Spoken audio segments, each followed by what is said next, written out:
This was my badge. Like whenever, like about my last badge I had whenever I was in law enforcement. I had several of these from the kind of the different agencies, and every time you get a new rank, you get a new badge. And this particular one is pretty special because kind of how it happened. So this is my badge from Griffin Police Department, and like I said, this is the last badge I had from there. But the first badge that I had from there was like really small, generic, and like the badge that I had from Garden City, my first agency was big old honking badge. Okay, I mean like big old like, and like you could take the thing off and use it as a shield, you know.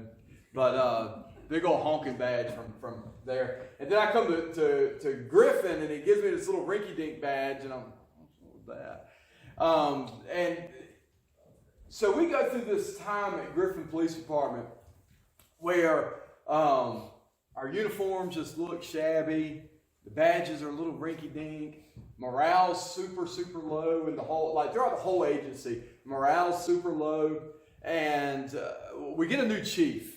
And the new chief comes in, and he recognizes this, and he says, well, one way, if these guys look good, maybe they'll feel good, and it'll kind of get morale up. And so he says, we're gonna get some new badges. We're gonna get some new uniforms, some new badges.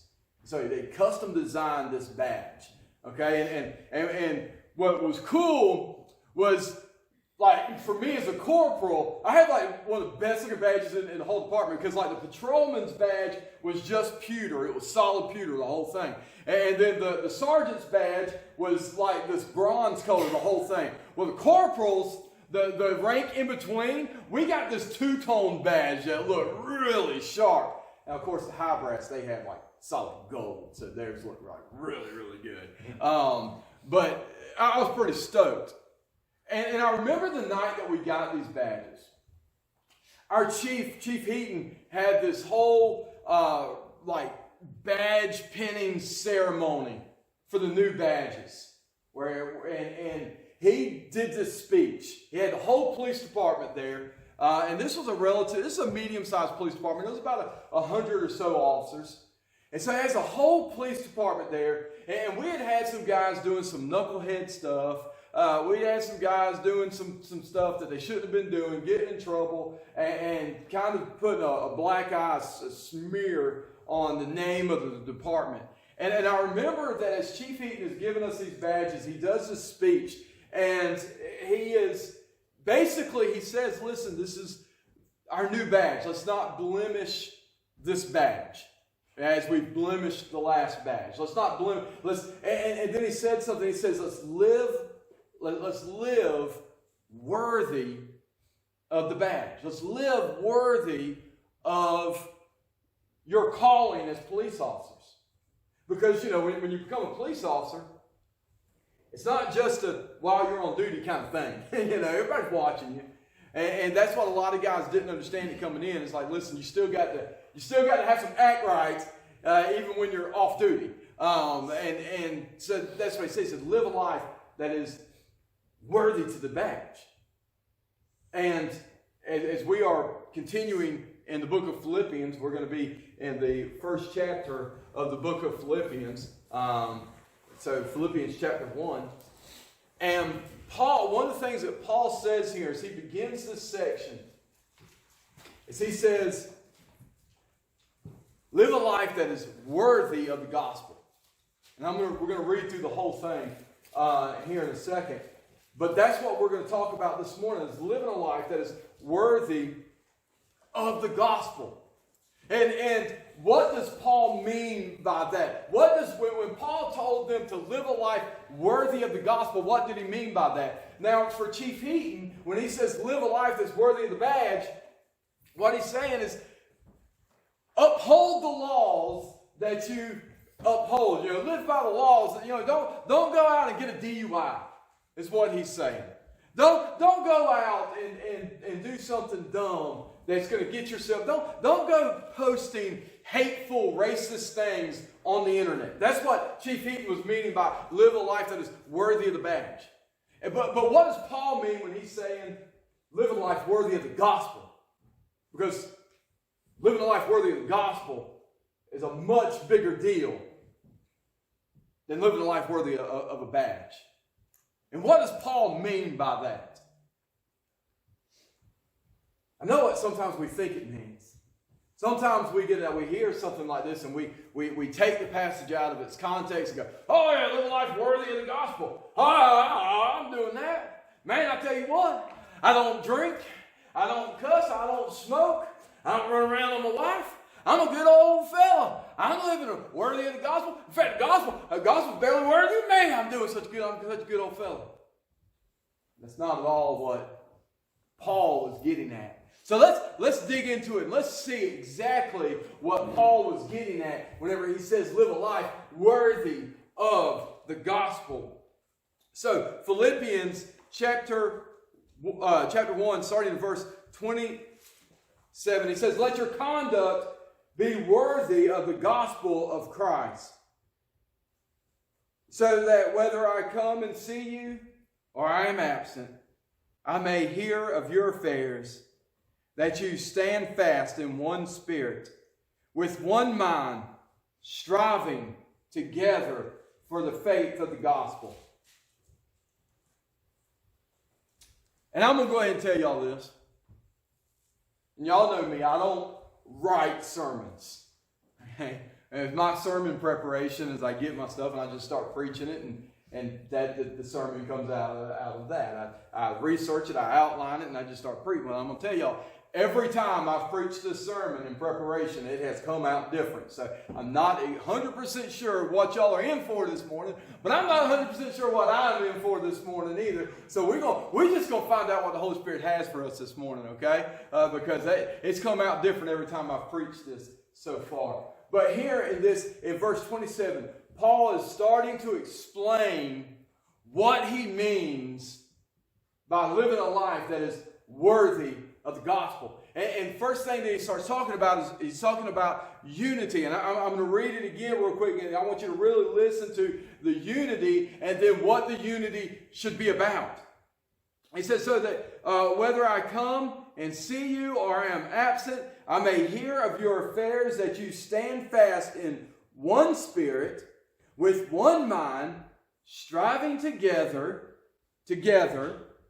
for the faith of the gospel. So what Paul's saying here, the first thing that he brings up to us about living worthy of the gospel is that this is something that's not just living a good life. It's not just being good old folks. It's not just being a good old boy or a good old girl. This is striving for the gospel. Living a life worthy of the gospel is living a life that is striving for the gospel. And not just striving for the gospel individually. It is striving for the gospel together. It is striving for the gospel with your church. He says, listen, as a church, I want you striving for the gospel. Now, I'm going to go ahead and tell you, and I'm not church knocking. And I'm not about knocking other churches. It's just plain and simple. There's a lot of churches that are not hitting a lick when it comes to striving for the gospel. There's a lot of churches that their church is plain and simple. Let's show up on Sunday morning. Let's sing some songs. Let's listen to this guy preach. Let's take it to the house or take it to the buffet bowl. Let's come on Sunday night and let's do it again. Let's come on Wednesday night. Let's bring up some prayer requests. Let's hear a lesson. Let's go on about our week. I'm going to tell you, there's a bunch of churches. A lot of churches. That's church. And I'm not trying to knock other churches. But that's not this church. That's not Lyreland First Baptist. That's not what we're about. Yes, we do those things. Yes, we meet on Sunday mornings. Yes, we meet on Sunday nights. And we're, sort of meeting on Wednesday nights. But we are about striving for the gospel. This church is about striving for the gospel. This church is about getting the gospel out into our community. That's what we are about. The Sunday mornings, the Sunday nights, the Wednesday nights, that is about strengthening you to help us move this goal of striving for the gospel. But we are about striving for the gospel. We are about getting the gospel out there. So for you as an individual, there's a couple different ways that you can strive for the gospel. One way you as an individual can strive for the gospel is in your own personal time, in your own personal life. And you should be doing this in your own personal life. You are, with your words and with your mouth and with your life, individually sharing the gospel with people. As you go, as you see people, you are telling people about Jesus Christ. You are telling people about His life and about how He saved you. And you are individually, one-on-one, witnessing to people. That is a way that you strive for the gospel. Now, another way that you, as an individual, can strive for the gospel, and what Paul is talking about here, is you can strive for the gospel corporately by supporting your church that is striving for the gospel. Okay? So your church, which is striving for the gospel, whenever you support that, you also are striving for the gospel. And now, as a body, in unity, we are striving for the gospel together. And so that's what Paul is saying right here in verse 27. He says, the first way I want you striving for the gospel is by supporting your church that is striving for the gospel. We do this in many different ways. Why are we Southern Baptist? Why am I Southern Baptist? One reason is because of the autonomy.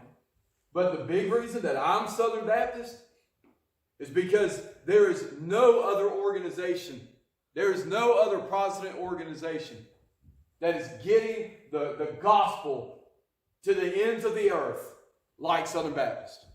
Nothing. There is no stronger mission force in the world than Southern Baptist. And that's a big reason why I'm Southern Baptist. And so one way we support the church as a whole is by supporting the cooperative program. I know that hasn't been super popular lately, but we've got to look at it as supporting missions and supporting those missionaries and and striving for the gospel and striving to get the gospels to the ends of the earth. Now, on the home front, you can do your part by striving for the gospel to support what we're doing right here in Laramie.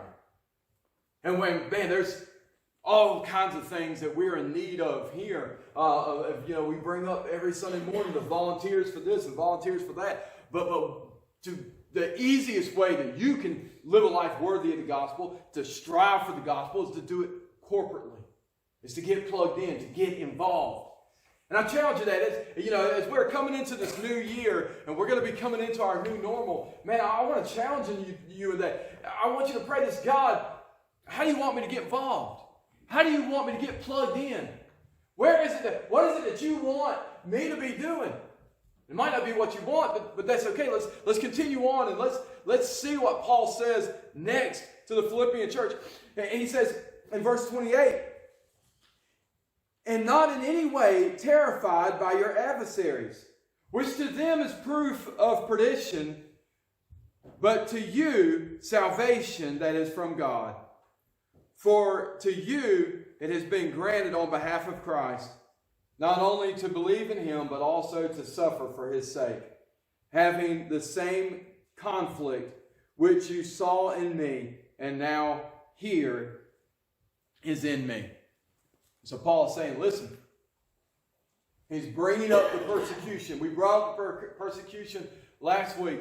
And he's bringing up their persecution. He's saying, hey, listen, as the Philippian church, what you cannot do is you cannot sit back and go, all right, I'm going to wait for this persecution to be over. I'm going to wait for the Romans to chill out a little bit with this whole, feeding Christians the lions thing. We're going to let that blow over some. I'm going to wait about 400 years until Constantine comes along and makes it cool to be a Christian. We're going to wait for this to blow over.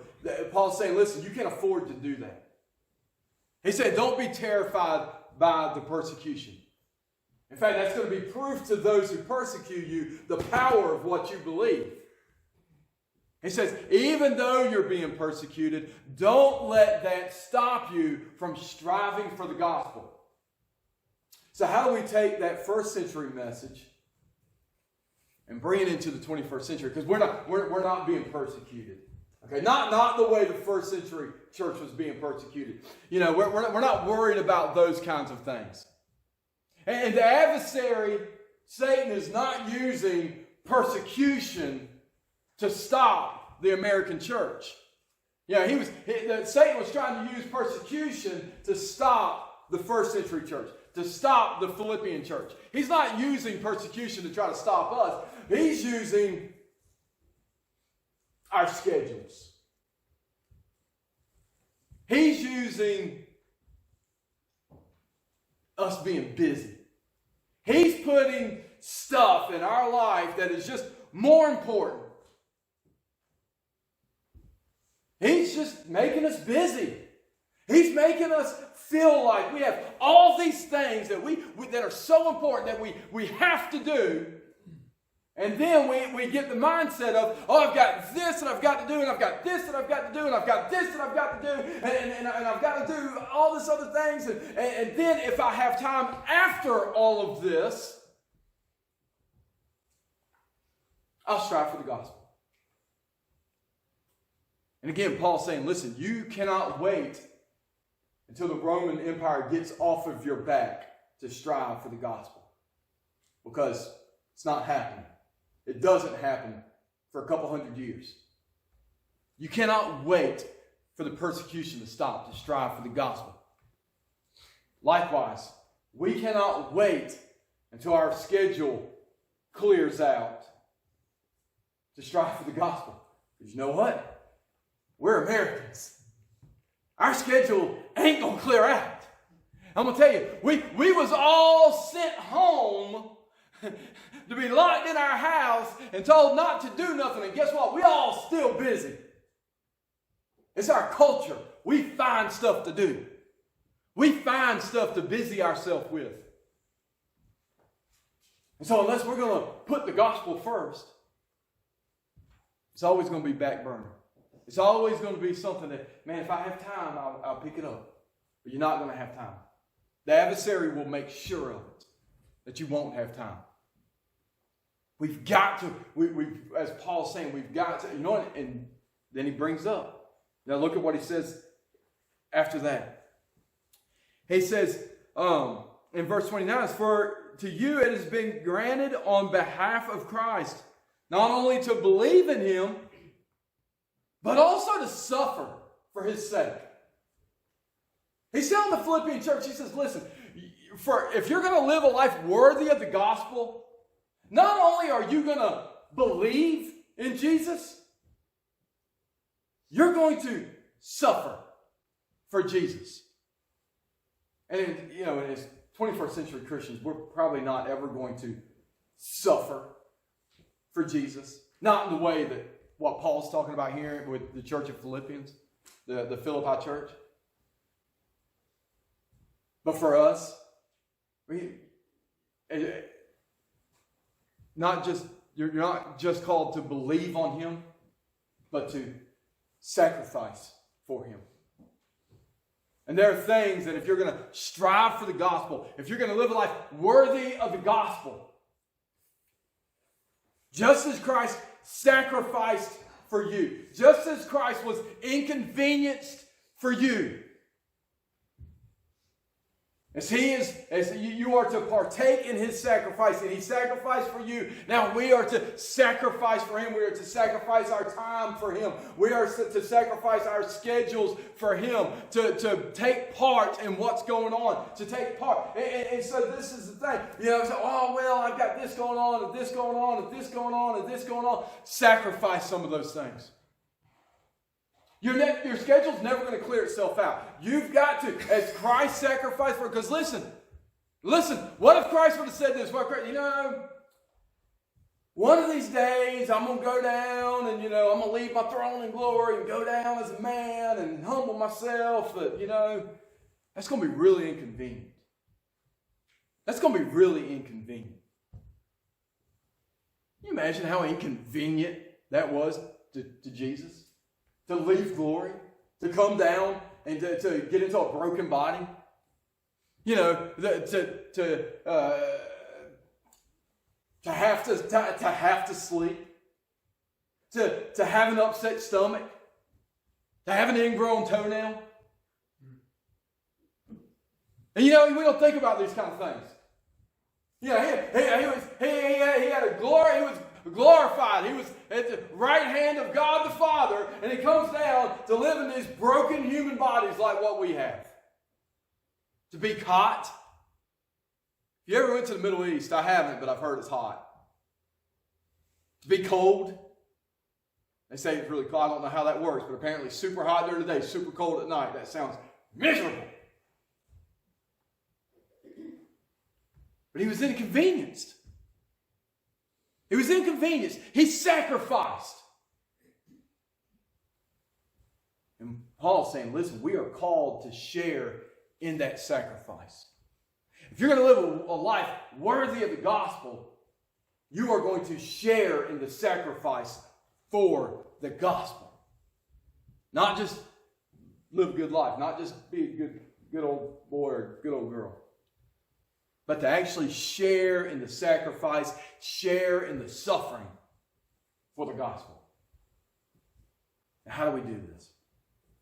Chapter 2, starting in verse 1. And this is actually the same section. It's a broken up into two different chapters, but it's the same section of thought, the same thought process that Paul is in. And he says, therefore, if there is any consolation in Christ, if there is any comfort in love, if there is any fellowship of the Spirit, any affection and mercy, fulfill my joy. That makes a lot more sense. By being like-minded, having the same love, being in one accord, of one hand. So again, Paul said, how are you going to do this? How are you going to suffer for the sake of Christ? For the Philippians, he's saying, how are y'all going to face this persecution? He's saying you're going to do it together. Y'all are going to do it together. You're going to do it in one accord, in one body. For us, how are we going to sacrifice? How are we going to fulfill striving for the gospel as a church? We're going to do it as one accord. When I was in the secular realm, taking management classes, taking leadership classes, management classes, a statistic that I heard that was taught that is true for pretty much any type of organization anywhere is that 10% of the people do 90% of the work. Okay? That's pretty much... Austin is shaking his head. Yeah, he's the manager of a store. He's like, that's absolutely spot on. 10% of the people will do 90% of the work. That is in the secular realm. But what is very unfortunate is that is also in churches. Now, I'll go back and think about churches that you've been at. 10% of the people do 90% of the work. And that's not what Paul is calling us to do. That's not what Paul is calling the church to do. That's what the world does. The world has 10% of the people doing 90% of the work. What Paul is saying here, he says, you do these things as one body in one accord. Paul, in essence, is saying 100% of the people do 100% of the work.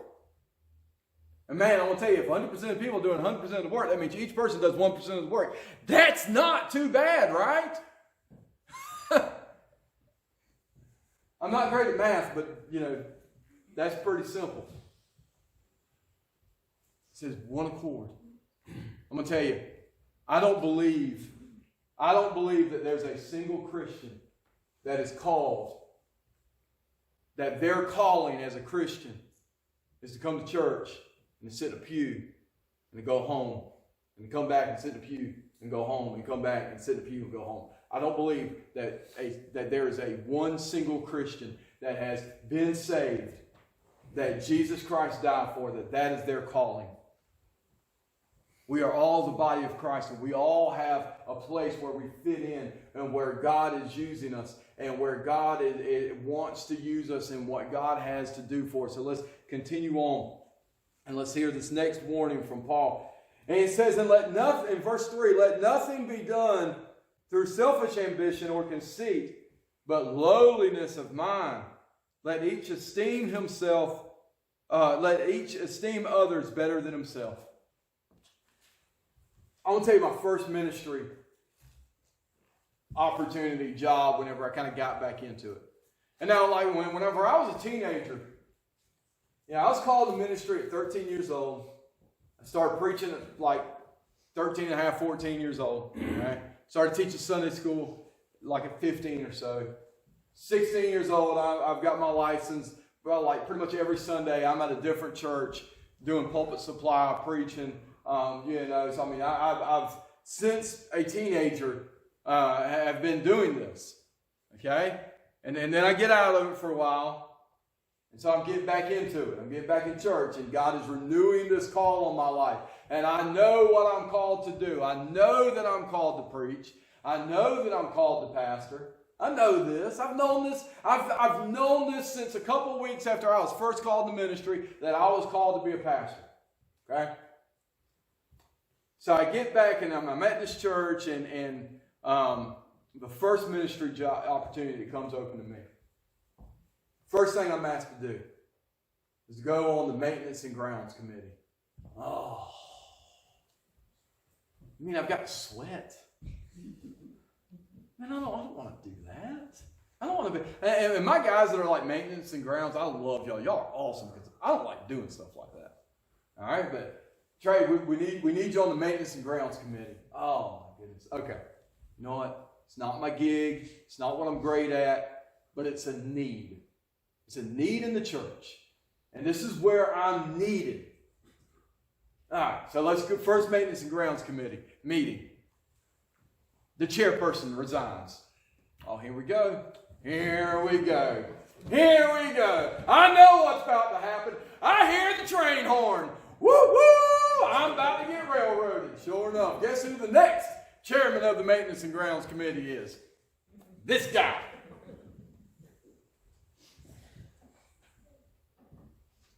You know what? I served as chairperson of the Maintenance and Grounds Committee. Hated every moment of it. But it was a need.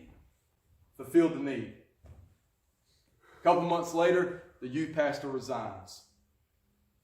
Pastor asked me if I would be willing to step in as a youth pastor. One condition. I get to step down as the chairperson of the maintenance committee. It was absolutely. So after being obedient in something I didn't want to do, God opened the door for me to do something more my speed. And then opened more doors for me to be able to come here and to serve as pastor, what I'm truly called to do. And so this is the thing. Sometimes where you're needed is not exactly right now what you're best suited for or what, I don't feel like I'm called to do that. Well, it's a need, and I get it. And you might be called to do something else, but God might be working you into that position through something that you're not comfortable doing. And it's and this is the thing. A lot of times that's a pride thing. A lot of times that's I'm above doing that. And as Paul is saying here, he says, let nothing be done through selfish ambition or conceit, but in lowliness of mind, let each esteem others better than himself. Verse 4, let each of you look out not only for his own interest, but the interest of others. I'm going to tell you so many times when we're talking about working in the church, and we're looking at the things that are out there, oh, none of this suits me, and none of this meets my needs, and Paul's saying, he said, listen, don't look out for your own interests. Look out for the interests of the body. Look out for the interest of the church as a whole. Look out for what is needed in your church. Your church that corporately is striving for the gospel. Your church that as a body is getting the gospel into your community. What is the needs? What needs do they have so that your church body can effectively get the gospel to the community and strive for the gospel? That is how you individually can effectively strive for the gospel, is by supporting your church that is doing so. I'm going to tell you, Lyerly First Baptist strives for the gospel. Lyerly First Baptist strives to get the gospel message out there. And I'm going to tell you, whenever I'm going to make a plea to you. Now, this is a weird way to end a sermon. I'm going to make a plea to you, and I'm going to make a promise to you. And whenever you are supporting the functions of Lyerly First Baptist Church in whatever way, because we corporately are striving for the gospel, we corporately are getting the message of Jesus Christ outside the four walls of this church. Whenever you support that, you are supporting the church body as a whole. You are supporting the gospel getting outside into this community. I challenge y'all on that. It's the easiest, simplest way that you can strive for the gospel. It's to get plugged in and get involved corporately with us. That's what Paul is telling the Philippian church. He's saying, listen, y'all work together to strive for the gospel. We don't need to have 10% of y'all doing the work and other 90% complaining about it. We need 100% of y'all doing and going, if it's inconvenient or not. And that's my challenge to you. You want to live a life worthy of the gospel? Get plugged in. Sacrifice. Sacrifice for the gospel. And get plugged in with the church that is gospel focused and striving for the gospel. And I'm going to tell you, you're sitting in one right now. I hope this hasn't come across too much like a sales pitch. And I've struggled with this sermon in that way of trying not to make it sound like a recruiting, but it's what the passages are talking about. I'm preaching the passages here. But I do challenge you in that. In all love. And I'm going to tell you, you do that, whatever it is that God is pricking your heart about, whatever it is that God has been pricking your heart about, step out of faith, answer that call, and I'm going to tell you, one way or another, you're going to find fulfillment through that. You're going to be right in the middle of where God wants you to be, and that's an awesome, awesome place to be. Lord, we come before you.